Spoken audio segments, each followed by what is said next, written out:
Last week, Patrick did a fabulous message about the power of changing your words. Did you all hear it? Oh, yes. Were you inspired? Oh, yes. Were you on fire? Yes. Did you go out and do it? Yes. Some people did. How long did you do it? Until Wednesday. That's kind of what I thought. I said, I hate this telephone. I cannot stand it, and I lost it the next day, and I had to go buy a new one. So we experienced it both on the negative and on the positive. We experienced that we actually can create our reality with our words. But the problem is that we also have to change our actions. Our words are good, and it's good to be mindful of it. But our conscious focus on changing our words is not sustainable if we do not also change our actions. Because as we do the same things we've always done, what happens to our brain? Goes back to sleep. The service last Sunday, which I highly recommend that you listen to it over and over again, it wakes us up. Yeah, I'm with you. We hear, we think. We're riding that wave. We're thinking what we need to do. But while our actions throughout the week can take us down a normal path, we do the things we've always done, and we are asleep. Do you realize that? Okay. So that's what we're going to talk about today. We're going to talk about the need to change our actions. And this is what they were... I want to give you something fabulous today. Are you ready to receive something fabulous? Yeah. Okay. So I shall try to make it as simple as I can. But what they were showing me was that we are such complicated creatures that we typically put on programming, and then we go out into the world. And they said, do you have a program that says, I am fabulous. I'm going to go share my light with the world. And when you turn that programming on, off you go and you act and react in a beautiful way of love and spirit. Everybody has that program in metaphysics. I know you do, yes? Okay. Then we also have the program that says, I feel bad today, you better leave me alone. Yeah. And we turn that program on and we go out and we act that way out into the world. And the people who met us one day and meet us the second day don't know who we are. Because we're quite interesting. You know, we're like two different people. Then they said there's another program we play quite often, and it says, just another day. Let's go do it. And that's the program you play the most. Just another day. How much changes in that, do you think? Are you listening to your words? No, I already know what I'm going to say. I've done it a million times, I'm going to do it again. I can handle this. I don't care what comes up, I can handle it, because it's just another day. And that's where we typically live. So what we want to do is begin to look at the programs that are running and be aware of how we, I won't say knee-jerk into them, but how we turn them on without conscious thought. You realize that we're very addicted to outer action. Do you realize that? We love doing stuff in the outer. We love outer action. When we're sitting and doing little, we get critical of self, don't we? When I first met Patrick, he'd always say, you must see the action in inaction. And I would say, get out of my way. I go, I got stuff to do. You can go be in action. I am action. I am the action figure. And so getting up and going is what we do. And because we're so addicted to that outer action, we look for the program that fits. And we'll find a program. Have you ever seen someone who's thrown something that they don't understand and they've never experienced before? And then they start reacting in a crazy way and you go, what is wrong with you?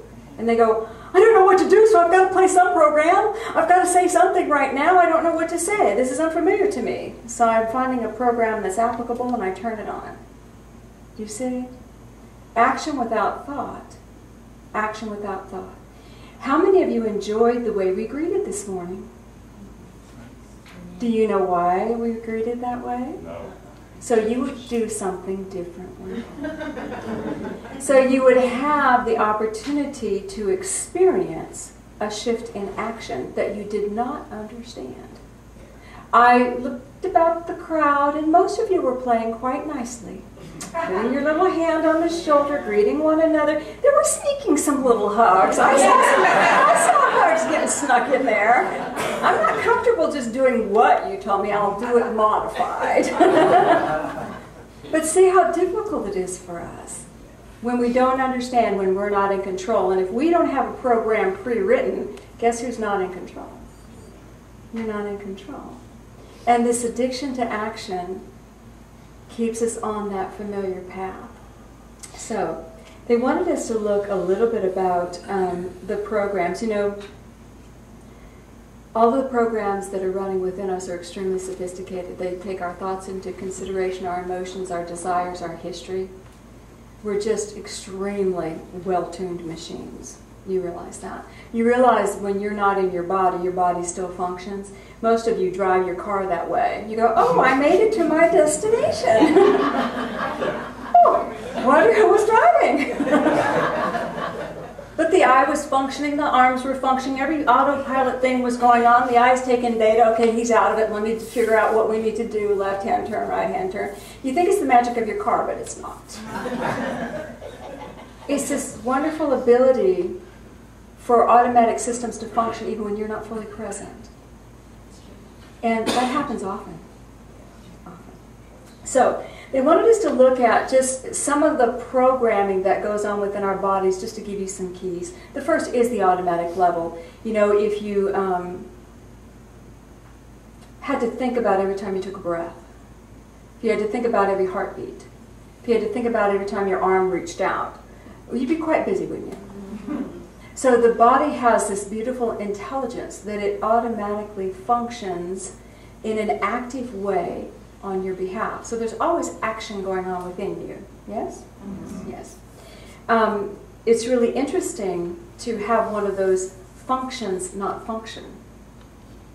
It's an interesting, has anybody experienced that? It's interesting to have one of those automatic functions not function. I'll tell you a little bit about my knee a little later, but one of the byproducts of my experience with my knee was my muscles forgot how to fire. So they were no longer firing. They were going, I don't know what to do. So Patrick and I had to literally walk with me saying, fire, fire. And I'm scrunching my muscles consciously to get them engaging, because in and of themselves they forgot how. That's an interesting focus that's required for the mind. And that's a wonderful thing that you don't have to focus on. Automatic. Say thank you, God, for that. The second level was instinctive. And this is another level of divine action that flows within us. This instinctive level of behavior. And that could be your DNA that you inherited. It could be that beautiful wisdom that kicks in and says, get away from the fire. Almost before you can go, whoa, that's hot, your body's moved. You know, that body reads and pushes. It's a beautiful instinctive behavior that's created as a child based on your need to survive. Why do you think we're born as tiny infants that have no capacity to take care of themselves? And they stay in that form for a long time.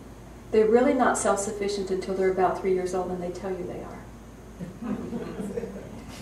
Prior to that, they have to be held and nurtured, and the whole time they're taking in data. How do I survive this world? Tell me what to do. Tell me what to do. Tell me how do I respond? How do I get my needs met? They're watching and they're inputting. And all of that survival data goes and stays with them for the rest of their lives. We are so programmed to survive. The third level of programming, of course, is the cultural, how we do our languaging, how we behave, how we eat. You know, we don't come knowing that. We come in these fresh little infants that we can be trained to be any language, any behavior. Just tell me what to do. And the culture then takes over and teaches us. So we have that programming. And then we have the beautiful conscious clarity.